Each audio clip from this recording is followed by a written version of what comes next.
Hello and welcome to Exceptional TV. My name is Karen Judd Smith and I'm the creator of the Impact and Influence Formula, founder of the Social Entrepreneurs Academy, and host of Exceptional TV. Now, today we're talking about the importance of recovery with our guest, Joey Nichols.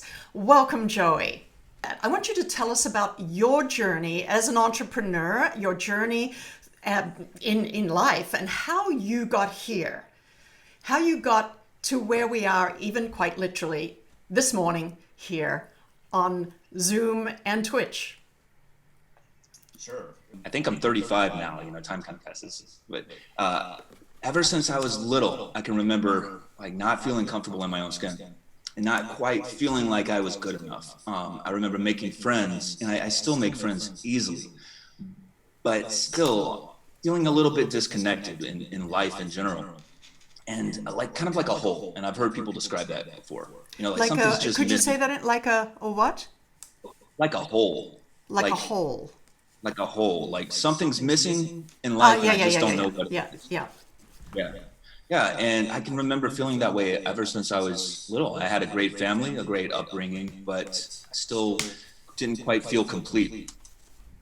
A lot of my early life was just spent, like a normal kid.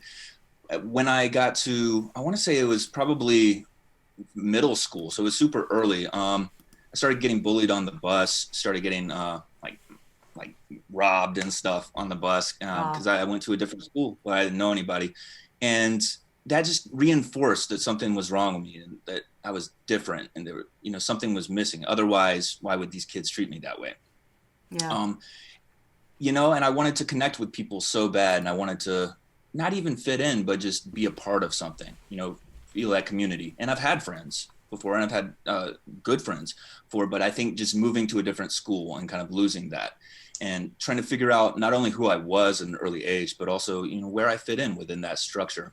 And it was really tough at first, really tough. And I started drinking. I started using drugs super early. I think I was 11 when I did going in my parents' liquor cabinet and when they weren't home and started drinking their liquor. And you know what? It made me feel okay. It made me feel like I was okay with myself, and I could look you and the world in the eye, and it didn't really matter what you thought of me. And I felt okay in my skin. And for a few minutes, maybe an hour, that void was filled. I had found what was missing, and that was drugs and alcohol. And so in middle school, it's funny because it made me feel okay with myself, but it also pushed everybody else away from me. So when you were in middle school, were there others like you that you knew of, or were you really alone in this? No, there were other kids, definitely. I have a talent for, back in those days, I had a talent for finding the same kind of people, we attract where we're at. I truly believe that. I don't think opposites attract. I think that based on our level of consciousness, we attract other people into our lives who are reflections of who we are in the moment. And so I attracted those kids into my life as well. But I wanted to be accepted by the normal kids, and I wanted to just have a normal life. But the only way I was able to feel like I fit in was doing this stuff that pushed everybody else, all the normal kids, away from me. Yeah. Yeah. Yeah, so that started off, middle school. Yeah. Yeah. And, in addition to that, there was a lot of self-harm. And, my goal for this is that people can hear it and relate and see that there's hope and that we do recover. Yeah. So, Yeah. cutting myself, all kinds of stuff. It got in a really dark spot. And I think the first time I went to any kind of treatment, I think I was 12, something like that. And I was diagnosed with mental illness, with depression, ADD, bipolar at the time, and right. For me, those diagnoses weren't necessarily accurate because of all the other stuff I was doing. Right. And the people that I attracted were also along that same path and self-destructive. And it was just a dark spot. So I think that there's always good that can be, if I can always find good in a situation, it always depends on my perspective. The good thing that happened out of that situation was eventually I was admitted into a psychiatric hospital because I because I had attempted suicide. I think I was 14, and I moved out. I'm from South Carolina, and I was sent to live with family members in Atlanta, which is a much bigger city. And yeah, so I was sent there and started rehab when I was 14. And so the good that came out of that was the friction positioned me into a place where I would go along a different path. Let's take a quick break. I need to let you know that as this program was being streamed to Twitch and via Zoom, we had some issue with my microphone. And so from here on in, there's nothing of my voice captured, which is not such a big deal, excepting that the questions that I asked did set Joey up for his answers. So, where possible, I will either jump in and put some of those questions in those segments. They won't be exactly the same, but hopefully it'll set it up adequately for Joey's response. And beyond that, we'll just simply have to allow Joey to be his own voice for most of this show. Thank you very much for your understanding. I find that whenever there's challenges, whenever there's stuff going on, heavy stuff, there's always an opportunity for me to grow from it. And early on, I was just forced into it. I didn't really have much of a choice. Looking at it as I got older, I can start to actually play an active role in getting better and in my recovery.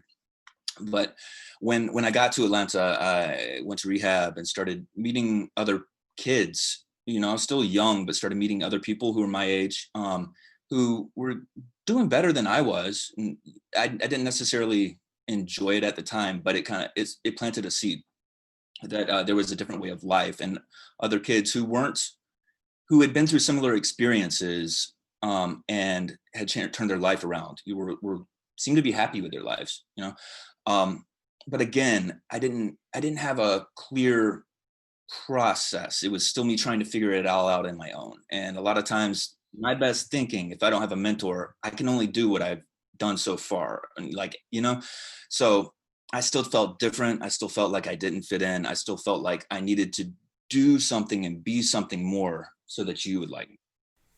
For all of us, we start off as children, and our environment is very protected, or generally speaking, the environment is really well constructed by others for us. We're incapable when we're infants, etc.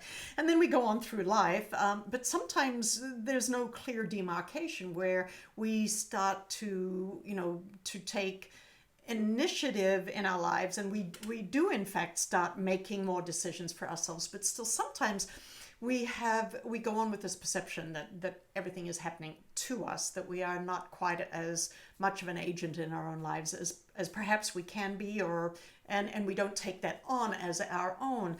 But it seems to me that that's one of the clear changes that have taken place in you, is that you have now taken on this sense of control of your own life and responsibility for your own life. Can you identify when that change took place, or how that took place in your life? Because not everybody makes that transition into, putting it very simply in usual terms, into adulthood and having a sense of agency and control. Yeah, that's absolutely accurate. I mean, and that's empowering, at the end of the day, I had to be taught that, and I think I know, because I work with a lot of people, that a lot of people struggle with that. And sometimes the answer is so plain, like it's right in front of my face, but I can't see it unless somebody points it out. And that's where the importance of a mentor, or really good, solid friends, or others around you really come into play. Yeah, so I was in a different situation. I changed locations, different people, different situation, same me, same problem. Because ultimately, at the end of the day, I'm my problem, right? Whatever's going on out there, it's all my perception, and I'm the problem. It's the way I think about things. Yeah, so I still felt empty. I still felt like something was missing. So I started using, again, acting out, doing all of that stuff, and I can be an extremist, so some of that stuff was really bad. And again, the bright side of that is when you go to extremes, you can really appreciate the other extremes. Like, there is no good without bad, it's the contrast. That's what I'm trying to say. The contrast. Or you could just simply say perspective. Yeah. So, that lasted for years. Drugs got worse, alcohol got worse. The only people around me were other people who were doing the same things. It really strained my relationships with my families, um, self-harm, all of that. And then eventually I started having other consequences where I started going to jail because I was strung out. And the pain of the fear of getting caught or going to jail was less than the pain I was feeling of being stuck with myself, you know? Um, and that kept going. And eventually, when I was 19, I went to prison. I was sentenced to prison for 10 years in Georgia. Yeah. And, it was a lot, but it, before that, I feel like I had really stunted my emotional growth, the way I saw the world. I felt very, I was basically a 11-year-old trapped in a 19-year-old's body, I, I thought everybody else was the problem. I thought if they understood that why I felt so bad, they would, they could get me and they'd be doing the same thing too, and all the stuff, right? No responsibility. What prison taught me was nobody can. Let me not first. Nobody gives a freak about any of that. Like grow the freak up, or else there's consequences. I mean, there's a lot of trauma that went along with that experience, but at the end of the day, it really taught me to respect people, to keep to myself to the extent to like be considerate, because at the end of the day, it's all about respect and being considerate, and being very aware of the way you affect other people, and which are normally really good qualities to have in life, right? So again, I think that there's always some kind of good that can be found in any circumstance. So I got out, got sober, in prison, actually got out, and started going to treatment again. And I started to find mentors. And what they did was they started to give me a clear path, to get better, to not only stop using and drinking, but also to start taking a look at myself and my beliefs and my excuses and everything that had kept me in that cycle before. Um, yeah, and so I started to do that, and I started learning about myself and feeling better about myself, but I still didn't feel connected to you guys.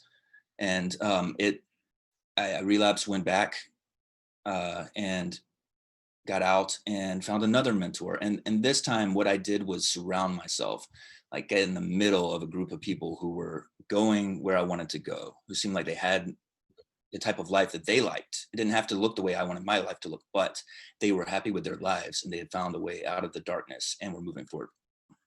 And when I connected with them and I really started just inserting myself into their reality, it's like, all right, guys, I'm here. I'm doing what you guys are doing. I don't particularly want to be here, but I want the results you guys have in your life. So I'm gonna do what you do. Yeah. And all of a sudden, and like we were talking earlier, taking being empowered to like make new decisions and all that, while also taking responsibility for the outcomes in my life, and refocusing all that energy I had spent running away from everything, running away from myself, and refocusing that energy into creating connections and to, being established with these groups of people. They were available. They didn't come and coddle me. I had to go in and make it happen. And that was the difference this time. And by getting connected with them, I started to learn how to live a new way of life, how to learn about myself. And I mean, that was freeing. Like all of a sudden, I started to feel okay, and I started to be able to go through life and go through all these trials and tribulations and come out the other side and start to have faith in myself. But y- you know, when we get used to something, it gets familiar and we stop We get appreciating. comfortable. It's almost that simple. Exactly. Joy, to transition from where you were to where you are now is a massive distance, so to speak. So, when people are trying to make this transition in their own lives, what are some of their biggest challenges? Mm. I think well, there's a lot of challenges. Had a lot of deaths in that period of time, and I always get super emotional. Just family members, but also some of my really close friends started killing themselves, overdosing. Oh, yeah. you know, um, Again, it's that contrast because spending a lot of time with these people and building those friendships and relationships, and then having it torn away. It hurt, but getting through it also gave me more self-confidence. And I was able to see what they did that didn't work, and so that I could adjust and not follow those same patterns. And also I can use my experience to help other people. And at the end of the day, that's the most gratifying thing. Like, things happen, but there's always something good that can be found in a situation if I'm willing to take responsibility and turn it into good in the future. So, Joey, you honored their lives by learning from their lessons, or perhaps even some of the lessons they couldn't quite learn themselves. Yeah, absolutely. Absolutely. And sometimes I think the best way to inspire people is just being a lived example of achieving things. Of For me, is that recovery is possible. After all the stuff I've been through, just by speaking out and by living the type of life where I feel comfortable and I feel good about myself, other people can tell and other people get curious, and that can inspire them to do it for themselves. It doesn't have to be what I want, but for everybody can not only recover but can have a great life. And and what I found after a couple years of just getting sober and living that lifestyle, it was amazing. But I also started to feel like I didn't know what my purpose was, because, like we were talking about, you get comfortable, and the things that were really challenging and new at first stop being challenging and new, because that just becomes part of who you are and what you do.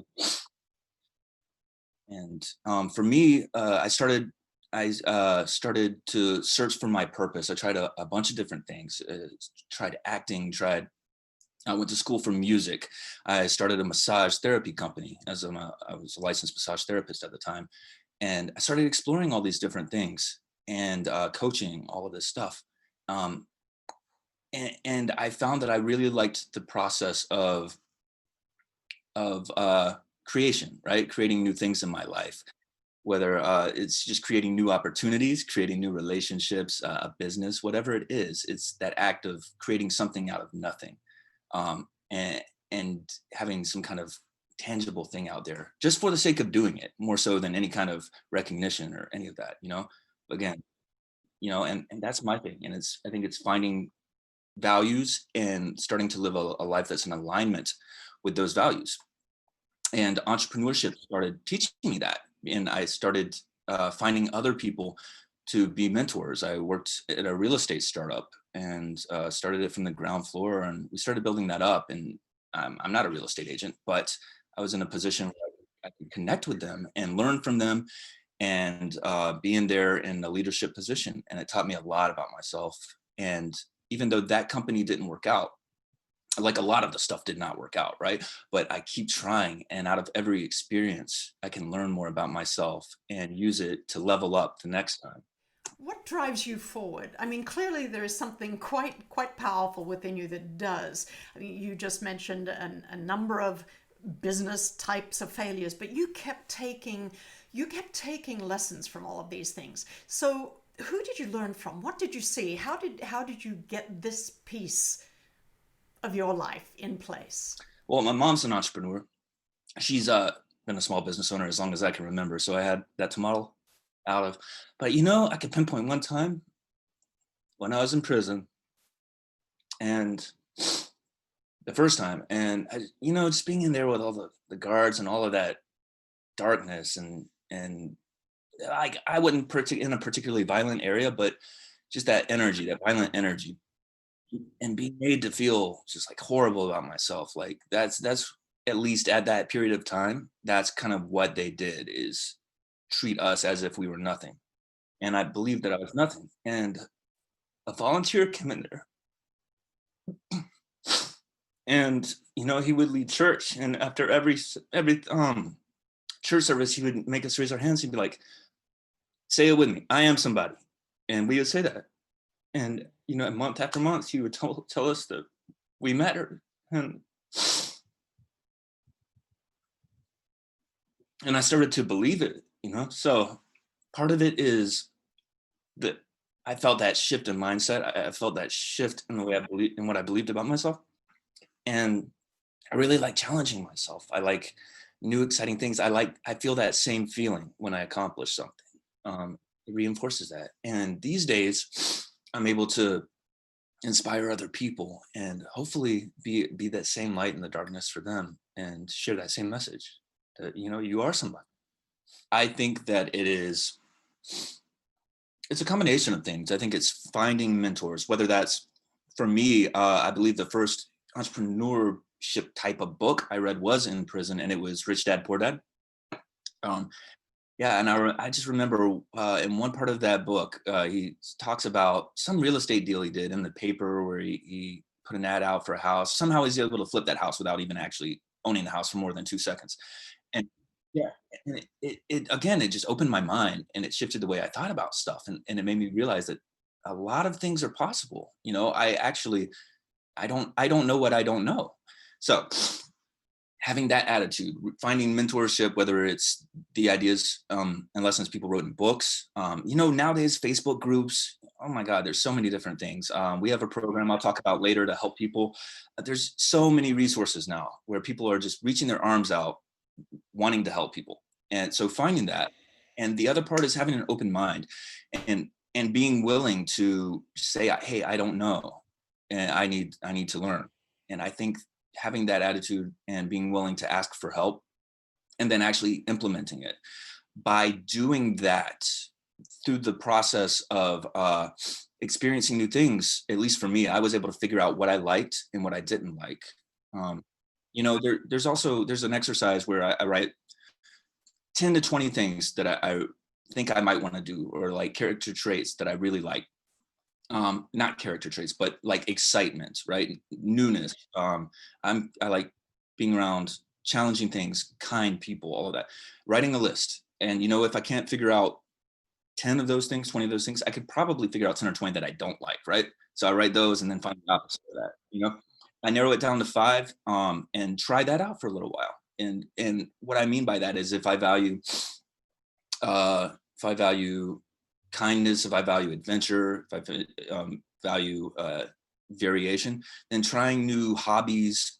If you're so lucky, you can just try new careers and create a side business, whatever that is. Trying things that give you that, and probably, the first thing won't be successful, but by going through that process, I find out what I really value, and then I can start positioning myself to be around people who can teach me how to get to that point. It seems to me that one of the things that's been a thread that's been very important to you, with at least what I've heard in our conversation, is connection. And so, and then in addition to that, what you've added is a serious dose of self awareness and introspection and self reflection. Absolutely. And, I think there's different ways to do it. If I connect with people out there, but I'm not okay in here, that's going to be a big difference, and I don't want to be one of those people who gets everything but feels like they have nothing. Because I've been in that experience before. I've been in a lot of situations where outside it looks great, right? But inside I felt empty. I felt that same feeling. And so, yeah, I do a lot of meditation. For me, I'm involved in spirituality. So I have some readings I do every morning and contemplate that. And it's more about being aware in the present moment and realizing different attachments to people, to outcomes, to needing validation, people telling me I'm okay to feel okay, all of that stuff, which is not real, right? But I can lose sight of that. When I recognize it's not real, then I'm not attached to it. That kind of stuff. And by spending a lot of time doing that instead of the other stuff I used to do, like go be around people just because it's exciting, that's fine. There's a place for it. But if I'm doing that to avoid myself, then maybe that time could be better spent growing and getting to know myself. Having the capacity to be self aware in the way that you are doesn't just happen overnight. So, where did that come from? It comes from years, almost a decade, probably actually more than a decade of practice, and trying out different things. So, how do I say this? So part of my recovery process has been it teaches me to incorporate mindfulness into the process to be aware as I'm going throughout the day, about my attitudes, and really backing up to do a lot of work with other people who and talk about basically my life story and the attitudes and actions that got me there. And they point out that where I'm at fault at the end of the day, so I can take responsibility for it and not be a victim, where I can have an accurate self appraisal, I guess, because some stuff happens and it's not okay. But if I stay stuck in that and carry that forward in my new relationships and carry that baggage, that's on me. Right.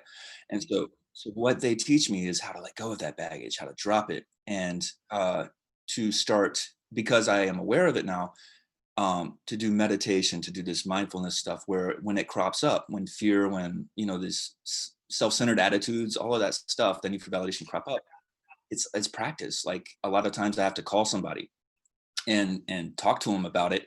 And these are people who just, again, we attract where we're at, right? Because I'm on this journey. I'm, as a byproduct, I'm around people who are on that same journey. And so I'll call them and they can actually tell me when I am being fearful, when I am not seeing things in as they are, right? A lot of times it comes back to I'm the problem. And in every situation, it's my attitude about the situation. It's my perception about the situation. It's not actually the situation. The situation is what it is. It's what the meaning I choose to attach to it. I think that having so many, for me, having so many experiences, um, like you said, okay, so people, yeah, people don't, the ones I hang out with do not coddle me. They're very nice, but they're not like, hey, you're okay, when I'm not. Because if they tell me that, then I'm not okay. It's you're okay, but you've forgotten it and you're being very selfish and self-centered. Like, let go of all that stuff, right? And then I'm okay. 'Cause- But I think it's the contrast, I can recognize all the stuff that used to happen. Like I had somebody tell me they were going to kill me in prison, they were going to stab me, and then I was so afraid all day and and it didn't happen. But now when somebody says something that hurts my feelings, I can be like, all right, so is what I'm experiencing right now? Yeah, yeah, it's perspective, and everybody has something like that.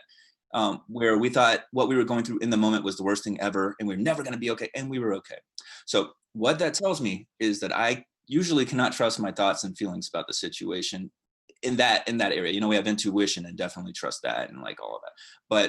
But that's why I need to run it by people who I trust, who have a proper perspective. Because again, we can do what I can't do alone. And a lot of times what I can't do alone is properly assess the situation because I'm seeing it through a lens and other people are seeing it without that emotional attachment. And it's taken again, like getting to know people. When I was in prison the second time, I had started the recovery process before that and kind of like relapse. But you know what? I made friends in there. I was just just imagine prisoners and stuff and some people I was hanging out with. And I just started being very vulnerable. I'm like, man, I really appreciate you, bro. And they're like, yeah, I appreciate you too. I'm like, dude. And as things went on, I'm like, bro, I love you, man. Like, you're my friend. And they thought I was really weird. They're like, who's this guy? But and it's all obviously use discretion depending on the situation, but for me in that moment it was okay because I learned how to talk to people and put myself out there and it was an appropriate situation. So all of a sudden I built accountability with some dudes in prison, and I affected that change by my willingness to talk and all that. So the reason I bring that up is I don't think it really matters so much what the situation is. It's my willingness to put myself out there. And sometimes people fail me or fail us in general, but it's not personal. It's not personal. Everybody's acting out of their wherever they're at in the moment up here with their beliefs, their emotions. That's how they can act. They can't act any more than their level of consciousness. So yeah, just finding people and relying on them and then doing the work when I'm alone to be mindful of my attitudes, my beliefs, my attachments and all of that. And yeah, a lot of meditation and prayer. So I have a slightly different question for you. Given that you have come such a long way since you were, well, middle school or high school, knowing what you know now, what would you say to your 14-year-old self, your 12-year-old self? Now, I realize that, when we're young teens, we don't want to listen to a 30, 40, 50-year-old person at all. But Mm. what would you say to yourself? Yeah. I've definitely thought about it. So, assuming I'd be receptive, which that's a big if at that time, what I would like to say is, I'd say there's a lot of, I'd say you'll be able to find what makes you happy. You just give it time, have patience, and stop taking yourself so seriously. And what happens now in this moment will pass. And, there's hope. Yeah. One of the freeing things that I've found recently is I can now, granted, okay, I've been working at this for years and I have a strong support system. So there's that context. If but I can feel my emotions. I can feel all the one of my good friends overdosed and died a little bit over a year ago.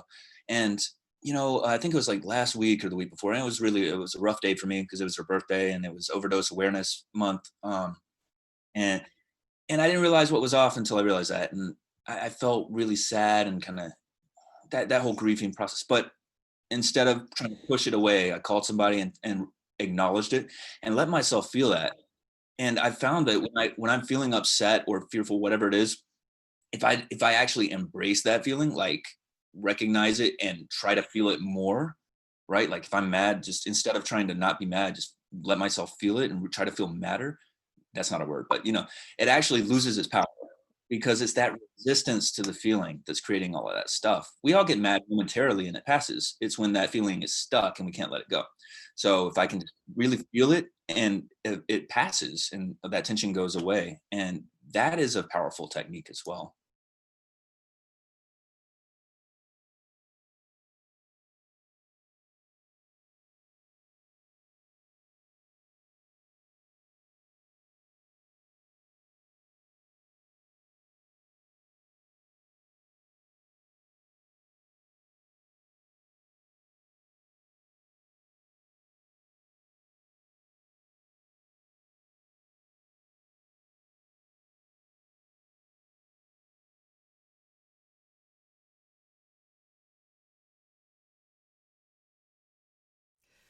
Yeah, you paying it forward, paying it back, contributing to the community, whichever term we want to use these days. It really is a part of using Abraham Maslow's hierarchy of needs just to understand those things are so fulfilling as individuals, and being able to involve other people in that is such a wonderful thing that you are doing. And I want to hear more about that very shortly from you, what you are doing. But just for a moment, I want to step back and think, especially against the backdrop of COVID and the opioid virtually pandemic of its own kind, because it's not just here in America, but worldwide. Um, just looking at the statistics, there's a lot going on. Well, it is, especially with the project I have going on because we help people, especially during these times. I don't know the stats off the top of my head, but I know they're going up like dramatically. I don't even want to guess at it because I would just be guessing. But it's been And anyway, we can just Google it. yeah, but there's been a massive increase in both drug abuse and suicide attempts. There's the opioid epidemic we were already going through with all the fentanyl and people, and everything's been exacerbated now, especially after people started being stuck at home. I think domestic violence has risen. All of the stuff has gone through the roof. Like I was saying before, after I had been free of the drugs and alcohol issues for a while, things started getting stagnant. I started to wonder what was next, and I started to wonder what my purpose was. For me, a big part of it was entrepreneurship. And so I've created a nonprofit. We're an emerging 501c3 called Uplift Your Life. And our mission is to help people in long term recovery from drug abuse and mental health challenges. People who've been sober a little bit and are kind of getting to that stage where they're wondering what's next. We help them to develop entrepreneurial skills, to master their finances, and to become homeowners. And I mean, especially during this period of time, it's a much needed service. And there's so many people who have been affected by this and don't are starting to lose hope and starting to lose sight of all the options available. And so what we aim to do is bridge that gap. You like people have already done the hard work of recovering, of getting their lives back together, whether it's drugs, alcohol, mental health challenges, whatever it is. And we aim to hold out our hands and show people that there's a next level to this, and we can guide them along the way. Especially now when people are facing homelessness and all of this stuff going on, like recovery is possible, but you can also build a fulfilling life and be happy long term as well. The foundation of my being is my recovery, is the people in my life, is that routine, my connection with my higher power, all of that stuff. That's what enables me to go out, stay sober, live my life. But just like you said, having a career like that challenges me, that consistently helps me be better, having mentors in my life in that area that hold me accountable and push me to do things I didn't think I was capable of. Having a home, going through that process of actually purchasing a home and having something myself, like a tangible achievement, right? All of that, what we're doing is building a track record of competency with ourselves. And as we go through these experiences and experience that friction that comes with trying something new, of being afraid, of feeling like we aren't good at it. I'm trying not to use bad words. But yeah, feeling like we really stink at it, right? And getting through it, not just on our own accord, but by the help of other people. We start to not only develop faith in ourselves, but start to develop, I would say, like faith in other people, and realize that people believed in me until I could believe in myself, and they still do. And so that's what I'm trying to say, is we believe in people before they even believe in themselves, and we also give them a clear path where they can start accomplishing things and develop that belief. Not just in, like, affirmations are fine, but not just through affirmations, through clear, tangible achievements. And home ownership, at the end of the day, if you've built even if it's a side business, or even if it's just a passion project, if you found what you're passionate about that you can get excited about in the morning, you're living your life. So that's a big part of it. You have an awareness and are starting to get control of your finances, and you have a house. What else do you need? The next thing you need is to give back to other people and be helpful, and really continue to cultivate your emotional and spiritual growth. And we have a process for that as well, where the people who are going through our program are going to be able to give back to the new people coming in. So it's a self-sustaining, scalable process where people can, take their lives to the next level, have an amazing life, but also give back. So that, again, I think Tony Robbins says, fulfillment without service is empty. I'm totally butchering that saying, but that's the spirit behind it. Yeah. Now, in the case that someone listening wants to find out more about what you're doing, or to connect with your work, or help you out, or volunteer, or whatever it might be, how would they connect with you? And then I guess I have a second part to the question is, if there is somebody who has a family member, a loved one who they know is struggling with their situation of recovery, and or going beyond, so they don't retreat back into the life before, what would you recommend that the family members do? What should they do? Where should they reach out to? Sure. So there's several ways you can do it. Through email. And the best email is let's connect. Like, let's connect. So let's connect at upliftyourlifenow.org. So I'm just typing this in as we speak. Hold on for a moment. Now, yep, that's it. So there are tons of resources for family members who have loved ones that are struggling, especially new people new to recovery. We generally help people who have a foundation. So and the stuff they're dealing with is different than somebody who has no foundation, right? So um, so I would say either way, there's a lot of resources online. And if we're talking about helping family members who are going through stuff, there's Al-Anon. Yeah, yeah, there's tons. If you look up resources for people, with substance abuse, family members, substance abuse, or alcoholism, there's Al-Anon, there's Nar-Anon, there's Russell Brand has a good book called Recovery, and he's the comedian, and it's is a general book because he deals with all kinds of issues, and he just talks about his experience. But I thought it was an amazing read. And he has some resources on his website as well. And, you know, if people want to reach out to me, I can point them in the right direction as well. I mean, there's just tons, just depending on the situation, you know, but help is definitely out there, and you don't have to figure it out on your own. Whether you're the person trying to get sober, or you're the family member and you are trying to help somebody else. You're not in this alone. There's tons of people that are willing to help. So your main point there is very simple, Yeah. is reach out, Yeah, ask for help. You're not alone. Connect. absolutely. We've still got a few more minutes, but we're getting close to the end of our time. So, are there any last thoughts you want to share with us? Yeah, this is great. Um, so I did want to, I guess, a couple things. Another thing that's really helped me is realizing that when I'm getting upset as a situation, when I'm getting fearful, frustrated, resentful, whatever it is, like I I'm wrong. Like it's my reaction, my perception of the situation is wrong. It doesn't matter what the other person's doing and all of that, right? I can only be happy when I am working on myself and taking responsibility for my feelings and all that. So I just tell myself, you're wrong.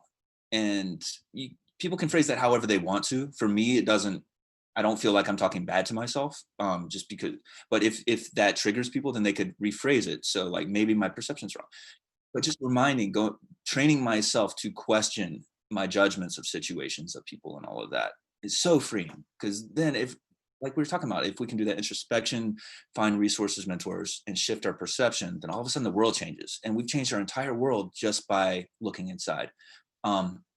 There's also a summit that my organization is doing.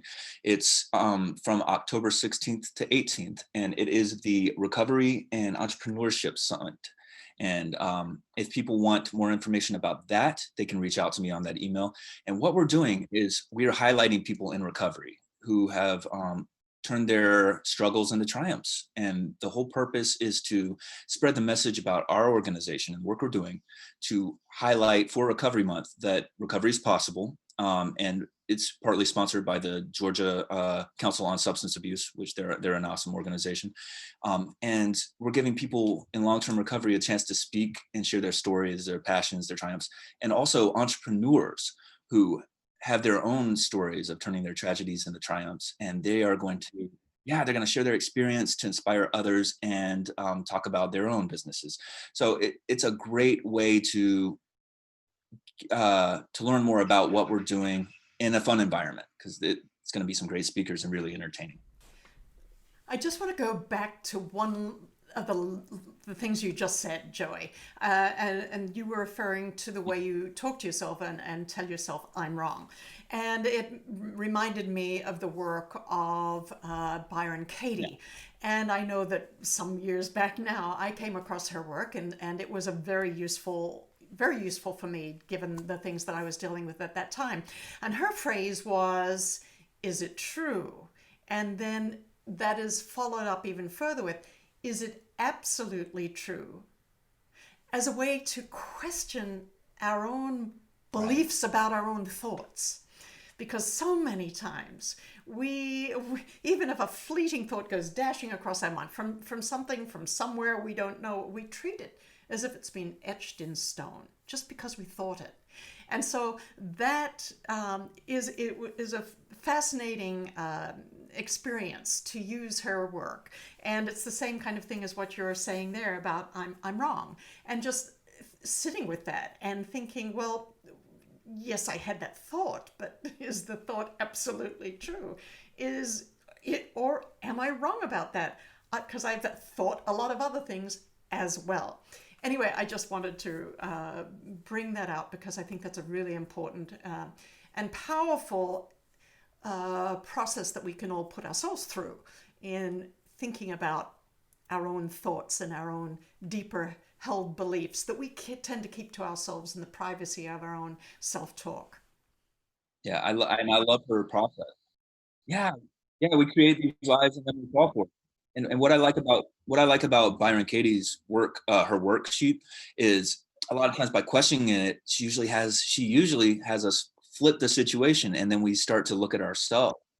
Yeah, and it's like the issue's not with the other person; it's with me and my inability to accept the situation, for what it is, or else to take the actions necessary to get out of the situation, and it's just so freeing when I'm doing that. We've now come to the end of our hour. Thank you so much, Joey, for taking the time to share your heart with us, your story, your life, your insights. I really look forward to hearing how your Recovery and Entrepreneurship Summit goes in October. And again, those dates are the 16th to the 18th of October. And I really look forward to seeing everybody again, same time next week at 10 o'clock Pacific, here on Exceptional TV, where we will continue to hear exceptional stories from exceptional change leaders. Thank you very much. Stay well. It's been great. Thank you so much. Appreciate it.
Well, as you can see, we had an issue with loss of audio part the way through this. We apologize, but right here, all I want to say is thank you very much for joining us for Exceptional TV. We look forward to having you back again, same time next week at 10 a.m. Pacific on Wednesdays. Thank you very much, Joey, and see you next week.